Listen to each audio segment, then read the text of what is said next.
ang batang manunubos, atin ngayong dalawin, atin ngayong dalawin, panarin sambahin, siya ang Panginoon.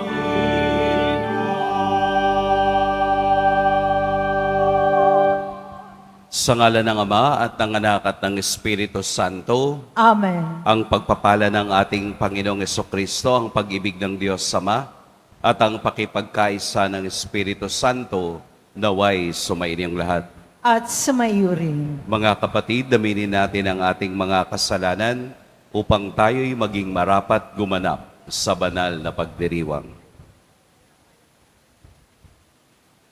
Tayo pong lahat, inaamin ko sa makapangyarihang Diyos At sa inyo, mga kapatid, na lubha akong nagkasala sa isip, sa salita at sa gawa, at sa aking pagkukulang. Kaya isinasamo ko sa mahal na Birheng Maria, sa lahat ng mga anghel at mga banal, at sa inyo, mga kapatid, na ako'y ipanalangin sa Panginoong ating Diyos. Kaawaan tayo ng makapangyarihang Diyos, patawarin tayo sa ating mga kasalanan, at patnubayan tayo sa buhay na walang hanggan. Amen. Panginoon, kaawaan mo kami. Panginoon, kaawaan mo kami. Kristo, kaawaan mo kami. Kristo, kaawaan mo kami. Panginoon, kaawaan mo kami. Panginoon, kaawaan mo kami.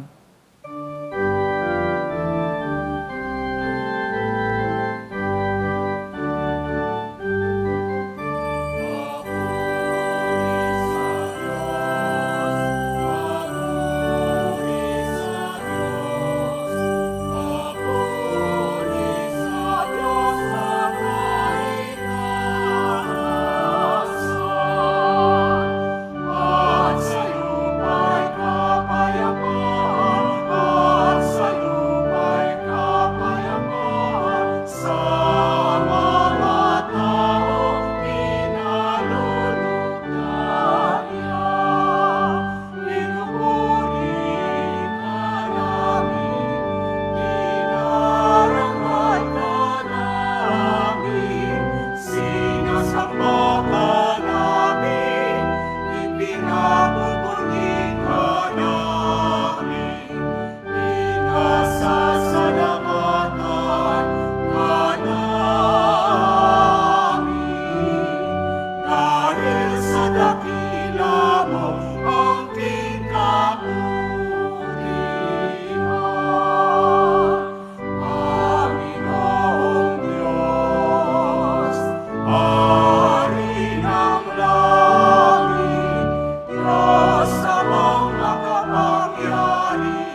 Kasabay ng ating debosyon sa ating mahal na pong Jesus Nazareno, atin din pong ipinagdiriwang ang kapistahan ni Apostol San Juan, manunulat ng mabuting balita.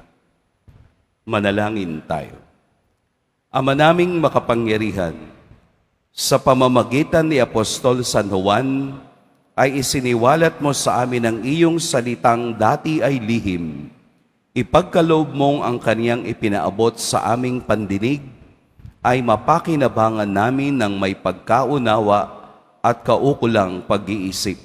Sa pamamagitan ni Jesucristo, kasama ng Espiritu Santo, magpa sa walang hanggan. Amen. Magsiupo ang lahat. Ang simula ng unang sulat ni Apostol San Juan. Mga pinakamamahal, sumusulat kami sa inyo tungkol sa Kanya na sa simula pa'y Siya na, ang salita na nagbibigay buhay. Narinig namin Siya at nakita, napagmasdan at nahipo ng aming mga kamay. Nahayag ang buhay. Nakita namin Siya at pinatotohanan sa inyo at ipinangangaral namin sa inyo ang buhay na walang hanggan na kasama ng Ama at nahayag sa amin.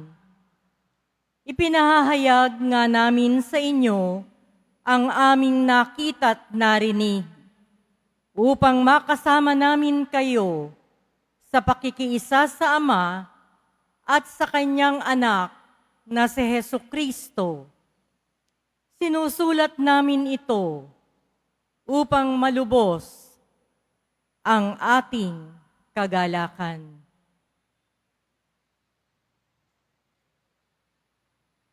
Ang salita ng Diyos. Salamat sa Diyos. Sa Panginooy magalak ang masunurit matapat. Sa Panginooy magalak, ang masunurit matapat. Ang poon ay magahari, magalak ang kalupaan. Lahat kayong mga pulo ay magsaya at magdiwang. Ang paligid niya'y ulap, nalipos ng kadiliman. Kaharian niya'y tapat at salig sa katarungan. Sa Panginooy magalak, ang masunurit matapat. Yaong mga kabundukay natutunaw parang pagkit sa harapan ng dakilang Panginoon ng daigdig. Sa langit ay nahahayag yaong kanyang katwiran. Sa lupa ay makikita ang kanyang kadakilaan. Sa Panginooy magalak, ang masunurit matapat. Sa tapat ang pamumuhay ay sisinag ang liwayway. Sa dalisay namang puso, magahari kagalakan. Ang matwid ang gawain ay galak ang masusumpong. Sa maraming kabutihang ginawa ng Panginoon. Ang ginawa niyang ito'y dapat nating gunitain at sa poon ay iukol ang papuring walang maliw. Sa Panginooy magalak, ang masunurit matapat. Magsitayo na po ang lahat. Alleluia,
Sumainyo ang Panginoon, at sumayuri. ang mabuting balita ng Panginoon ayon kay San Juan. Papuri sa iyo, Panginoon. Madilim-dilim pa ng araw ng linggo, patakbong pumunta si Maria Magdalena kay Simon Pedro at sa alagad na mahal ni Jesus. At sinabi sa kanila, "Kinuha sa libingan ang Panginoon at hindi namin alam kung saan dinala." Kaya't si Pedro at ang nasabing alagad ay nagpunta sa libingan.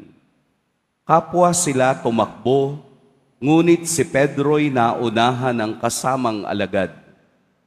Yumuko ito at sumilip sa loob. Nakita niyang nakalagay ang mga kayong lino, ngunit hindi siya pumasok. Kasunod niyang dumating si Simon Pedro at tuloy-tuloy itong pumasok sa libingan. Nakita niya ang mga kayong lino at ang paniyong ibinalot sa ulo. Hindi ito kasama ng mga kayong lino, kundi hiwalay na nakatiklop sa isang tabi. Pumasok din ang alagad na naunang dumating. Nakita niya ito at siya'y naniwala. Mga kapatid, ang mabuting balita ng Panginoon. Pinupuri ka namin, Panginoong Hesukristo. Magsiupo ang lahat. Magandang umaga po sa lahat. Merry Christmas po, Pasko pa po. Atin pong purihin at dakilain ang ating poong Jesus Nazareno. Kung inyong mapapansin sa ating ebanghelyo, parang yung movement mayroong meaning. Si Maria Magdalena pumunta kay Simon Pedro at sa isang alagad na mahal niya. Hindi pinangalanan, ha? Alagad na mahal niya. Ibig sabihin, beloved. Sa Pilipino, beloved. No? Hindi pinangalanan, pero kasama. Tingnan niyo yung movement. Parang sa isang pelikula, suspense. Tumakbo silang nagmamadali. Pero inunahan ng alagad na mahal niya, si Pedro. Bakit kaya? Dahil si Juan, na hindi pinangalanan, ay ang pinakabatang alagad. So kung siya ang pinakabatang alagad, mabilis tumakbo. Maunahan si Pedro na isa sa pinakamatandang alagad. Pero pagdating doon sa libingan, hindi siya pumasok. Hinintay niya na si Pedro ang unang makapasok bilang respeto doon sa kaniyang pagiging alagad. Kaya pagkatapos pumasok ni Pedro, tsaka siya ngayon pumasok. Bakit nga ba siya tinawag na pinakamamahal o the beloved o the beloved? Kung makikita natin ang kasaysayan ni San Juan, tunay nga na talagang siya yung pinakamamahal. Hindi dahil may favoritism ang Diyos. Mahal niya lahat ang kaniyang mga piniling alagad. Kaya tinawag na pinakamamahal dahil bilang pinakabata, siya ang nangangailangan ng fatherly love na nanggagaling kay Kristo. Ikalawa, sa kaniyang pakikisama kay Jesus, nakita ni Jesus ang tunay na kalooban nito. Kaya nga doon sa paanan ng krus, sa kaniya inihabilin si Maria para maging ina. Ikatlo, siya rin ang kasama ng unang-unang alagad na sumaksi at naniwala sa pagkabuhay ni Kristo. Ang kaniyang buong buhay ni San Juan Ebanghilista o manunulat ay buhay ng pag-ibig. Pag-ibig na naranasan niya kay Jesus Nazareno. Pag-ibig na kaniyang dinanas at kanya namang isinabuhay at ibinahagi sa iba. Kaya tingnan ninyo yung kaniyang mga sulat.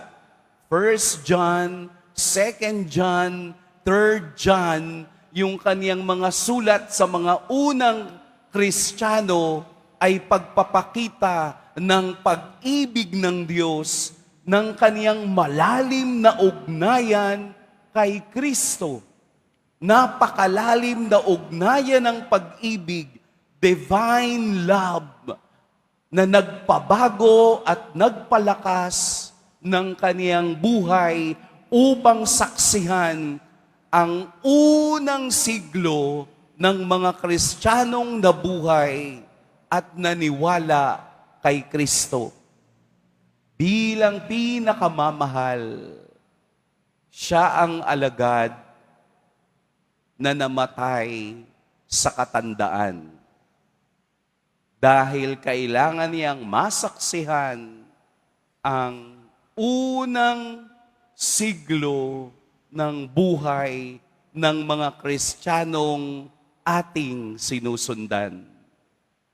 Mula sa pagmamahal na yan, nakita nating ang Diyos ang unang nagpadama nito mula sa Bethlehem hanggang sa krus ng Kalbaryo.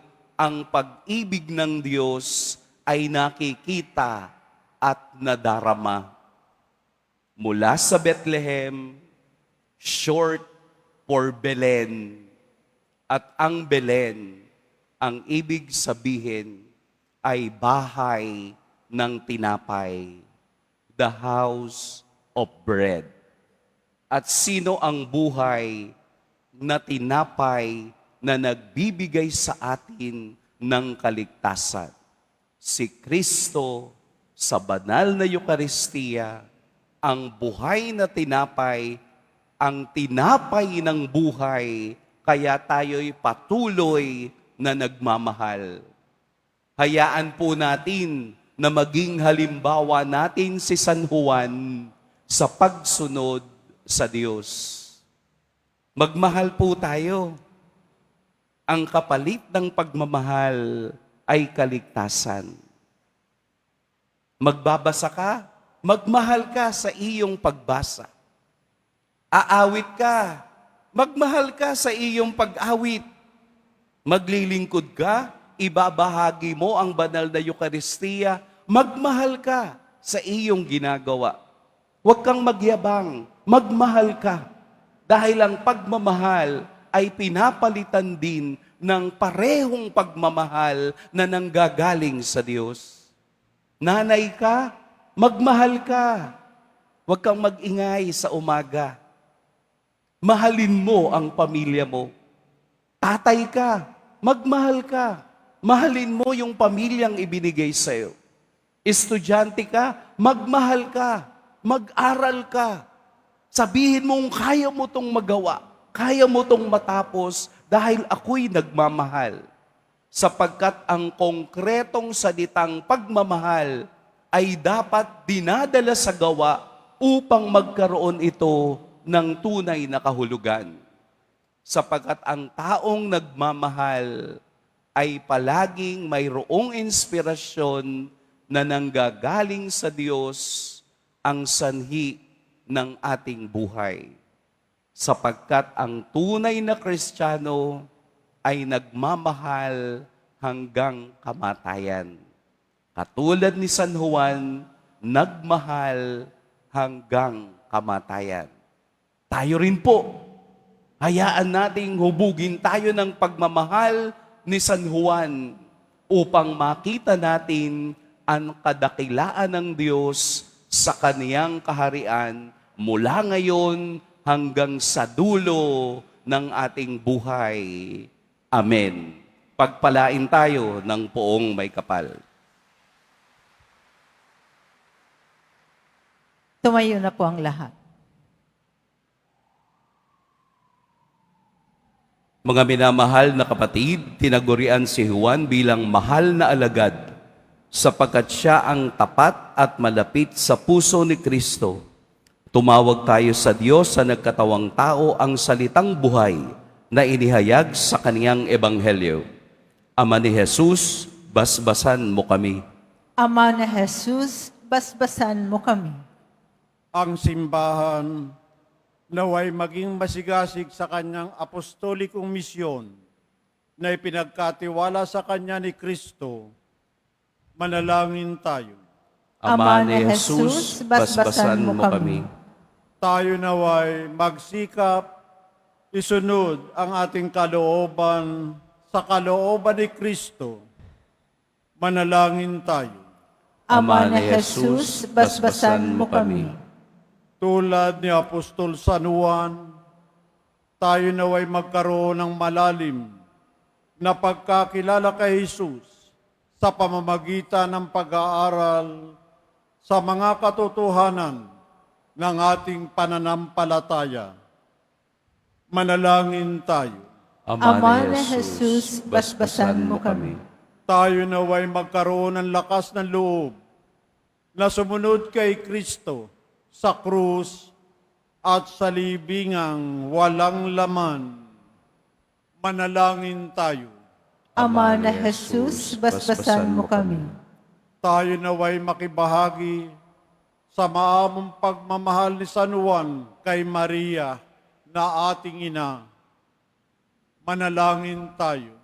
Ama na Jesus, basbasan mo kami. Ama ng salitang nagkatawang tao, habang nagdiriwang kami sa pagsilang ng iyong anak, dinggin mo nawa kami sa mga kahilingang inilalapit namin sa iyo, kaisa ng mahal na alagad na aming huwaran sa buhay Kristiyano. Hinihiling namin ito sa pamamagitan ni Kristong aming Panginoon. Amen. Magsiupo ang lahat.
Tumayo na po ang lahat. Madalangin kayo mga kapatid upang ang paghahain natin ay kalugdan ng Diyos amang makapangyarihan. Tanggapin nawa ng Panginoon itong paghahain sa iyong mga kamay, sa kapurihan niya at karangalan sa ating kapakinabangan at sa buong sambayanan niyang banal. Ama naming lumikha, gawin mong banal ang aming mga alay at ipagkaloob mong sa pagdiriwang namin ng huling hapunan, ang lihim ng iyong salitang walang hanggan ay aming mapagsaluhan bilang iyong pahayag na idinulot kay Juan sa pamamagitan ni Hesukristo kasama ng Espiritu Santo magpa sa walang hanggan. Amen. Sumainyo ang Panginoon. At sumayo rin. Itaas sa Diyos ang inyong puso at diwa. Itinaas na namin sa Panginoon. Pasalamatan natin ang Panginoong ating Diyos. Marapat na siya ay pasalamatan. Ama naming makapangyarihan, tunay ngang marapat na ikaw ay aming pasalamatan sa pamamagitan ni Hesukristo na aming Panginoon. Ang anak mong di naiiba sa amin ay siyang pumawi sa dilim, kaya ngayon ikaw ang aming nababanaagan. Ang anak mong di naiiba sa iyo ay siyang iisang salita mo. Sa katauhan niya ang iyong sarili aming nakikita. Sa pamamagitan niya ang iyong pag-ibig ay kahali-halina, kahit ikaw ay lingid sa aming mata. Kaya kaisa na mga anghel na nagsisiawit ng papuri sa iyo, nang walang humpay sa kalangitan, kami nagbubunyi sa iyong kadakilaan.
Ama naming banal, ikaw ang bukal ng tanang kabanalan. Kaya't sa pamamagitan ng iyong Espiritu, gawin mong banal ang kaloob na ito upang para sa amin maging katawan at dugo ng aming Panginoong Heso Kristo. Bago niya pinagtiis ang kusang loob na maging handog, hinawakan niya ang tinapay, pinasalamatan kaniya, pinaghati-hati niya iyon, iniabot sa kaniyang mga alagad at sinabi, "Tanggapin ninyong lahat ito at kanin. Ito ang aking katawan na ihahandog para sa inyo."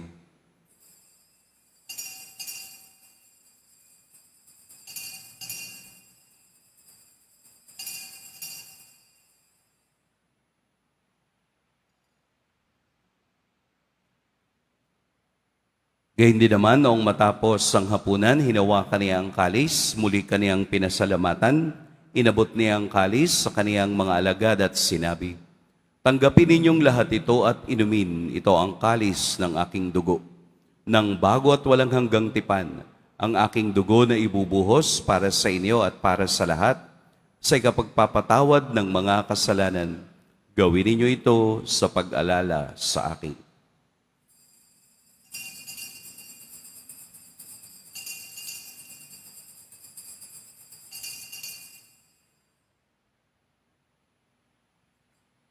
Tumayo na po ang lahat. Ipagbunyi natin ang misteryo ng pananampalataya. Si Kristo'y namatay, si Kristo'y nabuhay, si Kristo'y babalik sa wakas ng panahon. Ama, ginagawa namin ngayon ang pag-alala sa pagkamatay at muling pagkabuhay ng iyong anak. Kaya't iniaalay namin sa iyo ang tinapay na nagbibigay buhay at ang kalis na nagkakaloob ng kaligtasan. Kami nagpapasalamat dahil kami iyong minarapat na tumayo sa harap mo para maglingkod sa iyo. Isinasamo namin kaming magsasalo-salo sa katawan at dugo ni Kristo ay mabuklod sa pagkakaisa sa pamamagitan ng Espiritu Santo. Ama, lingapin mo ang iyong simbahang laganap sa buong daigdig. Puspusin mo kami sa pag-ibig, kaisa ni Francisco na aming Papa at ni Jose na aming Obispo at ng Tanang Kaparian. Alalahanin mo rin ang mga kapatid naming nahimlay nang may pag-asang sila'y muling mabubuhay, gayon din ang lahat ng mga pumanaw. Kaawaan mo sila at patuloyin sa iyong kaliwanagan. Kaawaan mo at pagintapating kaming lahat na makasalo sa iyong buhay na walang wakas. Kaisa ng mahal na Birheng Maria na ina ng Diyos, ng kabiyak ng puso niyang si San Jose, kaisa ng mga apostol at ng lahat ng mga banal na namuhay dito sa daigdig ng kalugod-lugod sa iyo, maipagdiwang nawa namin ang pagpupuri sa ikararangal mo sa pamamagitan ng iyong anak na aming Panginoong Heso Kristo. Sa pamamagitan ni Kristo, kasama niya at sa Kaniya, ang lahat ng parangal at papuri sa iyo, Diyos Amang makapangyarihan, kasama ng Espiritu Santo, magpa sa walang hanggan.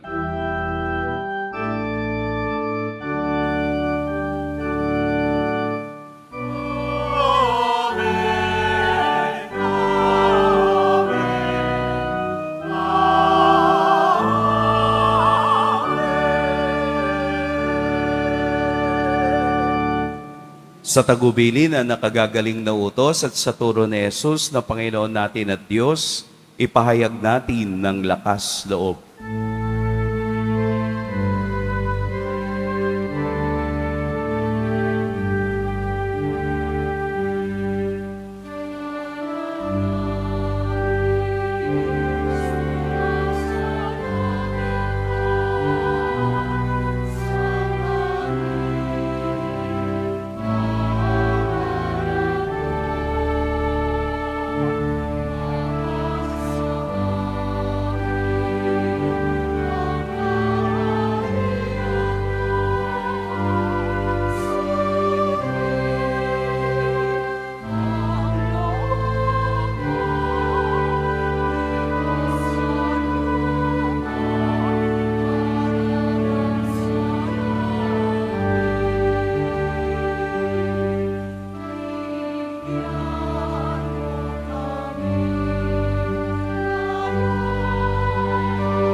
Hinihilig namin kami iadya sa lahat ng masama. Pagkalooban ng kapayapaan araw-araw, iligtas sa kasalanan at ilayos sa lahat ng kapahamakan. Samantalang aming pinananabikan ang dakilang araw ng pagpapahayag ng tagapagligtas naming si Heso Kristo. Sapagkat iyo ang kaharian at ang kapangyarihan at ang kapurihan magpakailanman. Amen. Panginoong Jesucristo, sinabi mo sa iyong mga apostol, kapayapaan ang iniiwan ko sa inyo, ang aking kapayapaan ang ibinibigay ko sa inyo. Tunghayan mo ang aming pananampalataya at huwag ang aming pagkakasala. Pagkalooban mo kami ng kapayapaan at pagkakaisa ayon sa iyong kalooban, kasama ng Espiritu Santo, magpa sa walang hanggan. Amen. Ang kapayapaan ng Panginoon naway laging sumainyong lahat. At sumayo rin. Magbigayan kayo ng kapayapaan at pagmamahal sa isa't isa.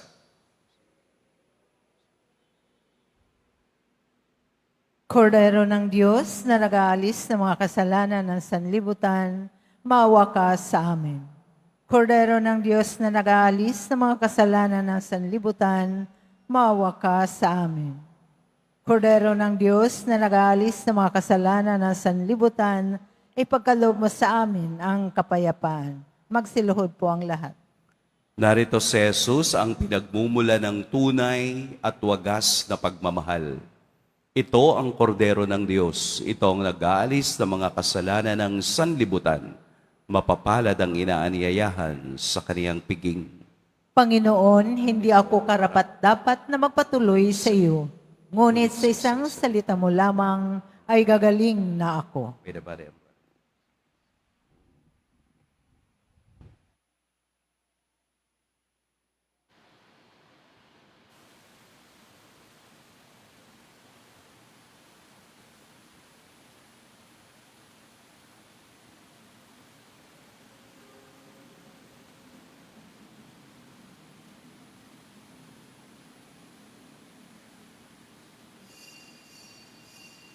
Para sa lahat ng tatanggap ng banal na komunyon, sasagot po tayo ng Amen pagkasabi ng pari o ng lay minister ng katawan ni Kristo at isubo agad sa bibig bago umalis sa harapan ng pari o ng lay minister.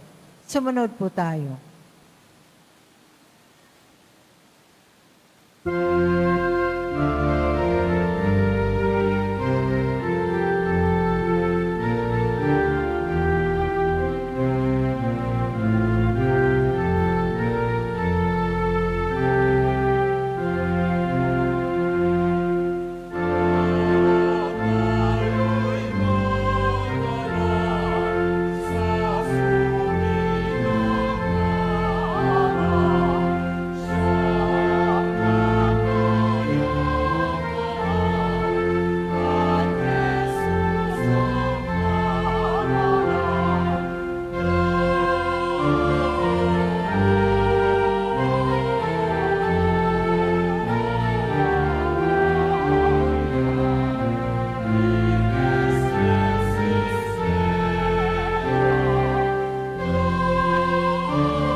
Announcement, mga kadiboto, mabibili pa rin po sa ating Paris Finance Office ang Nazareno Images, Nazareno Medallion, at ang Nazareno Novena and Prayer Booklet in English or Tagalog. Pagkatapos ng misa, wiwisikan pong lahat ng banal na tubig. Pinakikiusapan ng lahat na manatili lamang muna sa inyong mga lugar. Tanging sa Quezon Boulevard o sa Plaza San Juan lamang ang labasan ng lahat. Sumunod po tayo. Maraming salamat po sa inyong pagdalaw at pagsisimba sa Basilica Minor at Pambansang Dambana ni Jesus Nazareno. Magsiluhod po tayong lahat para sa panalangin ng ating mahal na Poong Jesus Nazareno. Mahal na Poong Jesus Nazareno, banal ang iyong pangalan. Dinadakila at pinasasalamatan ka namin. Nagpapakababa ka sa sumunod sa kalooban ng Ama. Pinasan mo ang krus at nagalay ng buhay para sa aming kaligtasan. Tanggapin mo ang aming dasal at sakripisyo. Itulot mo na kaming sumasamo ng buong katapatan at pagmamahal, magbahagi ng mabuting balita, magsisi at itakwil ang kasalanan at masama, at maghatid ng awa at kapayapaan sa aming kapwa. Ipinagkakatiwala namin sa iyo ang lahat-lahat sa amin. Ipinapanalangin namin ang mga nangangailangan ng iyong tulong. Ipinapaubaya namin sa iyo ang aming mga kahilingan.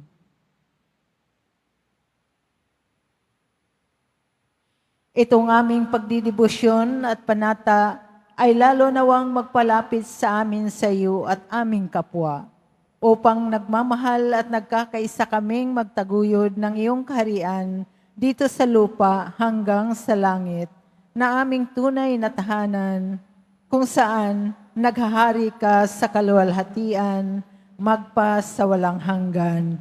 Amen. Tumayo na po ang lahat. Manalangin tayo.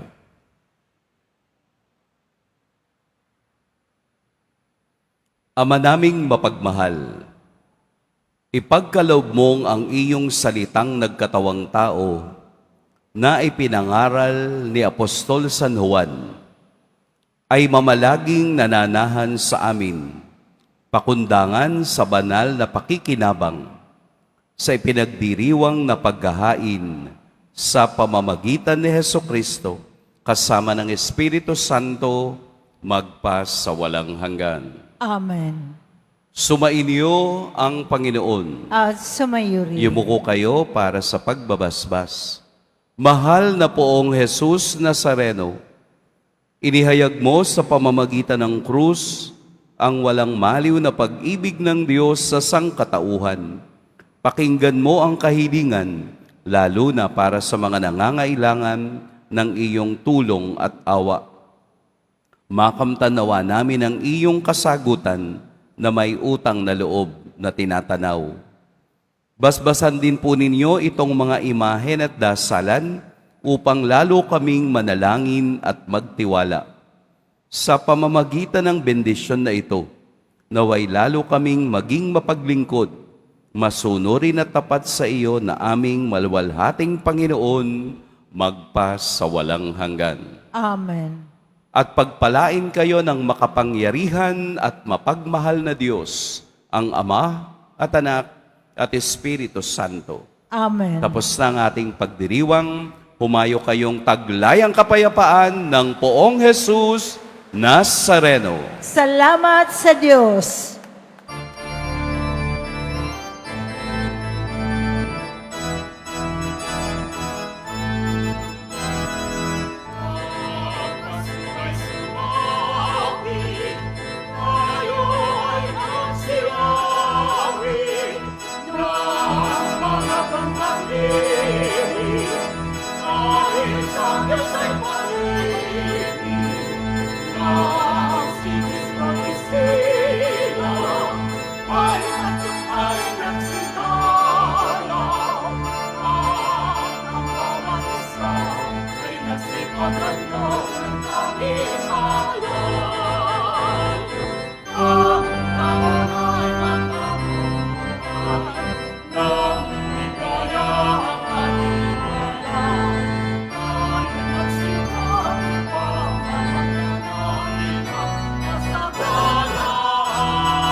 mo